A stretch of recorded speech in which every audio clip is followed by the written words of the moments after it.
Bonjour et bienvenue dans votre chaîne QNWiFi Cloud Computing. Et je ne suis pas seule ici sur ce plateau. Je reçois pour vous M. Bill Honoré. Avec lui, nous allons vous parler des Cloud Computing Front Page. Bonjour M. Bill. Bonjour. Essayez un peu de nous parler M. Bill. C'est quoi Cloud Computing? Merci beaucoup madame pour cette opportunité que vous me donnez. Oui. Pour vous parler et parler à tous ceux qui nous regardent de cette nouvelle technologie qu'on appelle le cloud computing.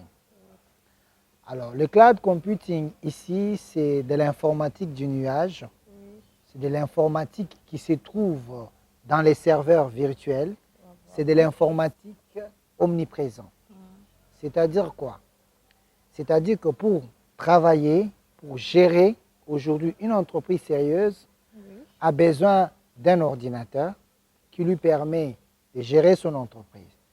Mais comme il y a le besoin de mobilité, que vous devez vous déplacer, parfois vous êtes obligé de trimballer avec votre ordinateur, ce qui est impossible pour les grandes entreprises qui ont plusieurs agences, qui ont plusieurs filiales. Ce qui fait que le cloud computing permet l'interconnexion de toutes les entreprises du groupe, permet d'interconnecter tous les sites pour vous permettre à vous, entrepreneurs, de gérer votre entreprise où que vous soyez au monde. C'est ainsi que le concept cloud computing est apparu et aujourd'hui chez nous en RDC, FrontPage est les précurseurs du cloud computing chez nous.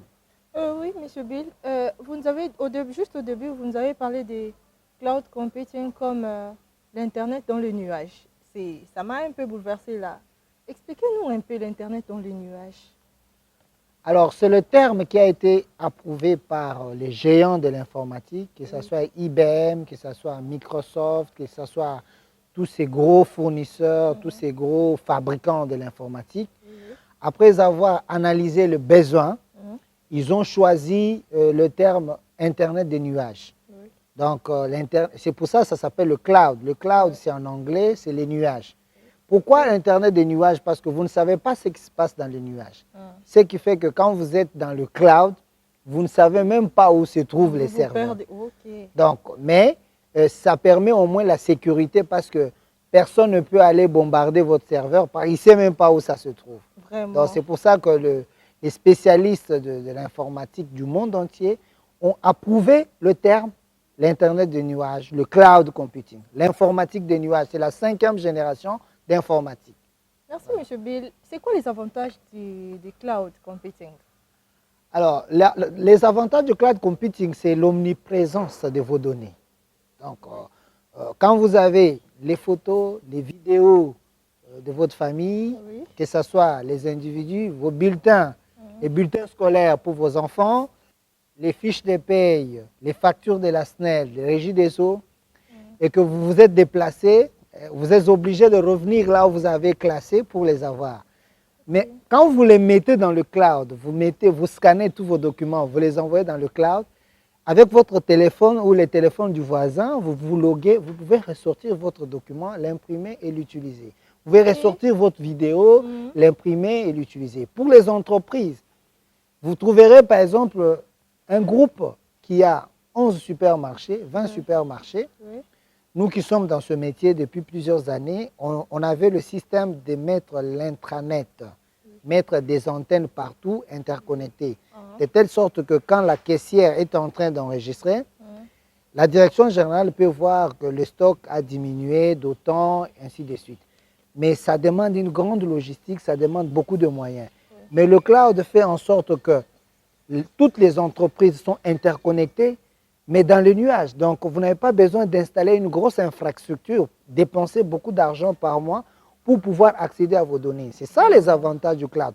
Les avantages aussi pour les nations. Vous pouvez interconnecter les provinces, interconnecter les administrations publiques, interconnecter les parquets, interconnecter tout ce que vous avez comme service de l'État, de telle sorte que les documents ne puissent pas trimballer de gauche à droite et que les responsables qui ont accès peuvent accéder aux données qui sont importantes pour leur gestion. voilà quelques avantages. Il y en a beaucoup, les avantages de cloud computing pour ne pas abuser de votre temps. Vraiment. Ok, dites-nous un peu, est-ce que cloud computing occupe une place dans la République démocratique du Congo? Alors, je veux dire que pour l'instant, c'est encore une nouveauté. Oui. Une nouveauté, c'est normal, même sous d'autres cieux. Ce n'est pas tout le monde qui est dans le cloud. Donc, il y a toujours des gens qui continuent à utiliser les serveurs, ils utilisent les disques durs. Et en RDC aujourd'hui, il n'y a pas encore l'utilisation importante de cloud computing, mais il y a déjà un cloud de services financiers que vous connaissez bien, le PhonePage, qui aujourd'hui a plusieurs entreprises qui travaillent dans le cloud. Mais nous avons comme objectif, tout comme vous, journalistes, de pouvoir vulgariser les concepts cloud parce que ça apporte le développement dans le pays. Oui, monsieur. Dites-nous un peu, monsieur, en quoi est-ce que cloud computing peut aider pour le développement de la RDC? Alors, je vais commencer par les impôts. OK? Oui. Madame, quand vous allez dans un supermarché, vous achetez, vous payez, regardez bien l'étiquette de caisse, il y a une rubrique TVA. D'accord? Oui, oui, oui, oui. Cet argent n'est pas au supermarché. Cet argent, c'est à l'État. Oui. Donc, si on vous vend une boîte de sardines à 5 000 francs congolais, on ne va pas vous vendre à 5 000 francs, on va vous vendre à 5 000 francs plus la TVA. Oui. Et cet argent appartient à l'État congolais, n'est-ce pas? Oui. Mais en ce moment-là, où vous êtes dans un supermarché à Lemba Super, l'inspecteur des finances n'a pas le moyen de savoir que vous avez payé 5 000 francs et que sur 5 000 francs, il y a autant qui appartient à l'État. À la fin du mois, le monsieur du supermarché va faire une déclaration des taxes, il va déposer à la DGI et la DGI va pouvoir percevoir. Okay. Mais si on vérifie bien, il y a peut-être l'argent que vous avez payé qui n'est pas déclaré. Comment est-ce que le cloud computing peut aider l'État? C'est qu'on va prendre tous les supermarchés, on les connecte au cloud, de telle sorte que les régies financières, que la DGI, que le ministère des Finances puissent avoir la visibilité de toutes les taxes sur toute la République à tout moment. Donc, il n'y a aucun matériel à déployer, il n'y a qu'une interconnexion de systèmes informatiques des entreprises au cloud, qui sera un cloud national. En ce moment, l'État peut pister toutes ces taxes à tout moment, en temps réel.